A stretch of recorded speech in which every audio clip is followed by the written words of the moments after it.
नमस्कार दोस्तों, मैं प्रद्युमन कुमार, आपका अपना एबीसी।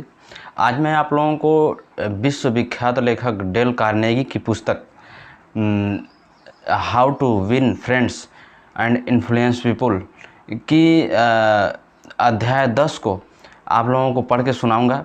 इसमें बताया गया है कि कैसे एक आदर्शवादी विचार, एक आदर्शवादी तरीके से हम किसी भी व्यक्ति को बिना दुख पहुंचाए अपनी बात मनवा सकते हैं।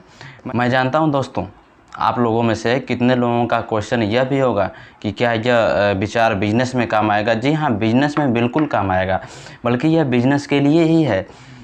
इसमें बिजनेस के बारे में मतलब कैसे अपने बिजनेस को बताएंगे, बढ़ाएंगे, किस कस्टमर से कैसे बात करनी चाहिए, इसी के बारे में बताया गया। और देखेंगे आप कि इसमें एक उदाहरण भी दिया गया कि कैसे एक ऑटोमोबाइल कंपनी का क्रेडिट मैनेजर ऐसे 6 ग्राहकों को, जो कि उनकी कंपनी के सर्विस बिल देने से इनकार कर रहे थे, उनको अपना परमानेंट कस्टमर बना लिया अपने इस आदर्शवादी विचार से, आदर्शवादी तरीके से।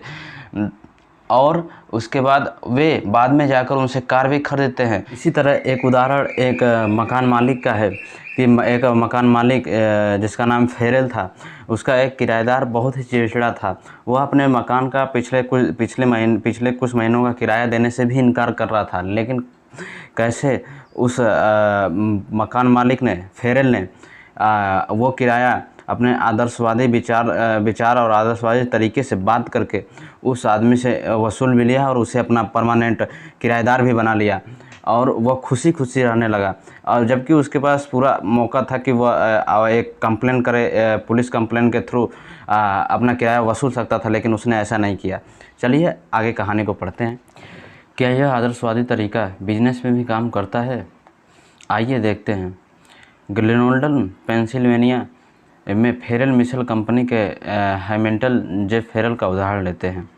फेरेल के एक चिड़चिड़े किराएदार ने घर खाली करके चले जाने की धमकी दी। हालांकि समझौते के अनुसार उसे 4 महीने तक वहीं रहना था, फिर भी उसने यह नोटिस थमा दिया कि वह तत्काल मकान खाली करके जा रहा है, चाहे समझौता कुछ भी हुआ हो। फेरेल ने बताया, यह लोग मेरे मकान में सर्दियां गुजार चुके थे, जब मकान साल भर में से सबसे महंगे होते हैं। मैं जानता था कि शरद ऋतु के पहले नया किराएदार मिलना मुश्किल है।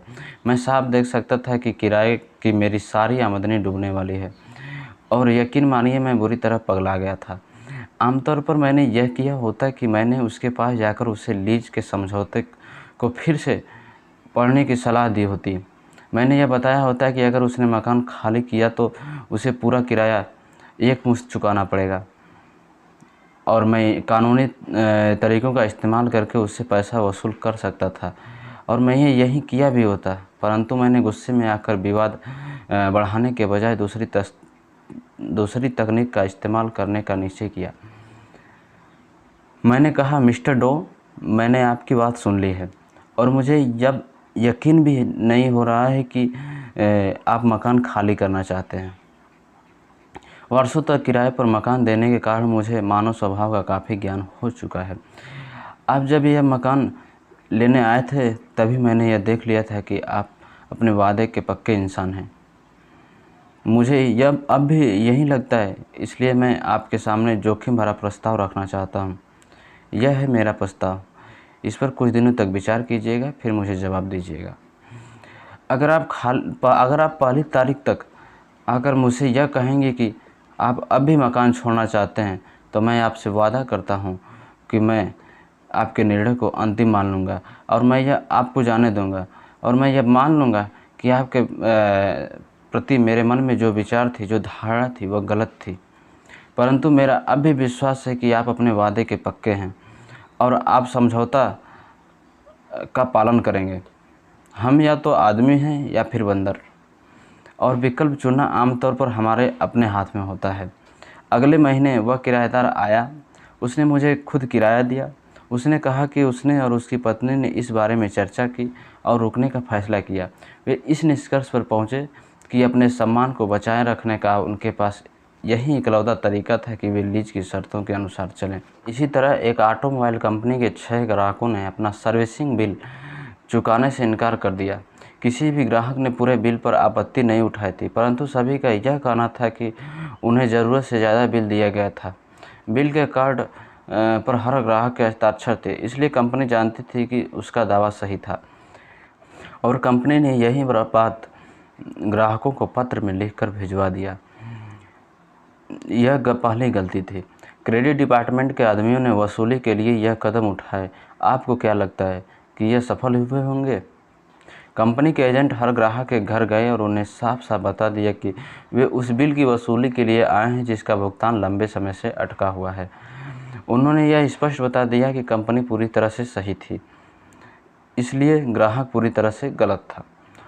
उन्होंने यह बताया कि ऑटोमोबाइल की जितनी समझ ग्राहकों को है, उससे बहुत ज़्यादा समझ ऑटोमोबाइल कंपनी को है, इसलिए ग्राहकों को बहस नहीं करना चाहिए। परिणाम यह हुआ कि बहस चलती रही। क्या इनमें से किसी भी तरीके से ग्राहक मान गया और उसने कंपनी के पूरे बिल का भुगतान कर दिया? इसका जवाब आप खुद ही दे सकते हैं। इस स्थिति में क्रेडिट मैनेजर कानूनी कार्रवाई करने के मूड में आ चुका था। तभी सौभाग्य से यह मामला जनरल मैनेजर की निगाह में आया। मैनेजर ने पैसे चुकाने वाले ग्राहकों की जांच पड़ताल की और उससे यह पता चला कि यह सभी ग्राहक आमतौर पर बिलों का तत्काल भुगतान करते हैं। इसलिए इस बात की संभावना थी कि कहीं न कहीं वसूली के तरीके में कुछ न कुछ गड़बड़ी हुई है। इसलिए उसने जेम्स एल थॉमस को बुलाया और उसने कहा कि वह इन न वसूल होने वाले बिलों की वसूली करे। मिस्टर थॉमस ने क्या कदम उठाए, यह उन्हीं के शब्दों में सुनिए।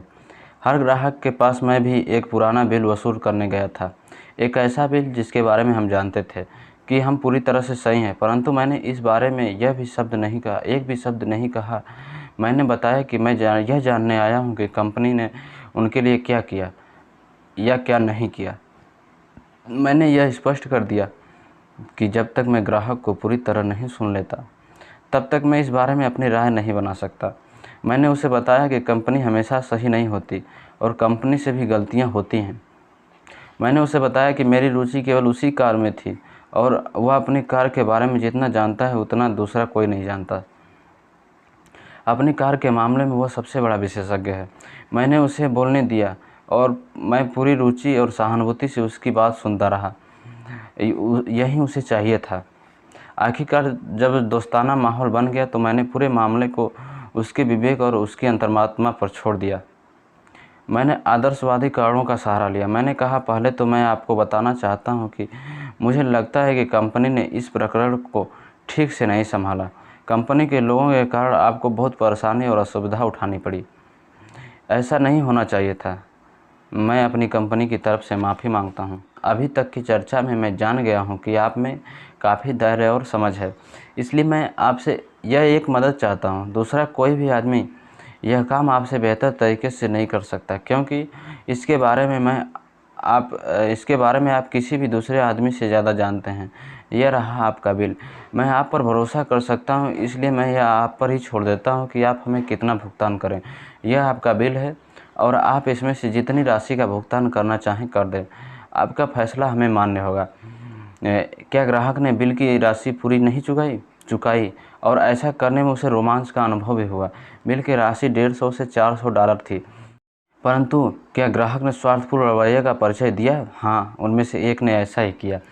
एक आदमी विवादित राशि का भुगतान नहीं किया, परंतु बाकी 5 ने विवादित राशि के अधिकांश हिस्से का भुगतान कर दिया। और इससे भी बड़ी बात यह है कि इन सभी 6 ग्राहकों ने अगले 2 सालों में हमारी कंपनी से नई कारें खरीदी।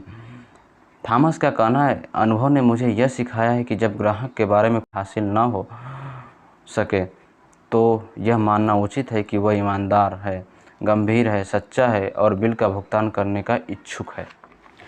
तो आशा करता हूँ कि आप लोग यह कहानी अच्छे से सुने होंगे और इससे आपको क्या सीख मिली या कमेंट बॉक्स में हमें बताएं या इस नंबर पर व्हाट्सएप करके भी बता सकते हैं। Thank you.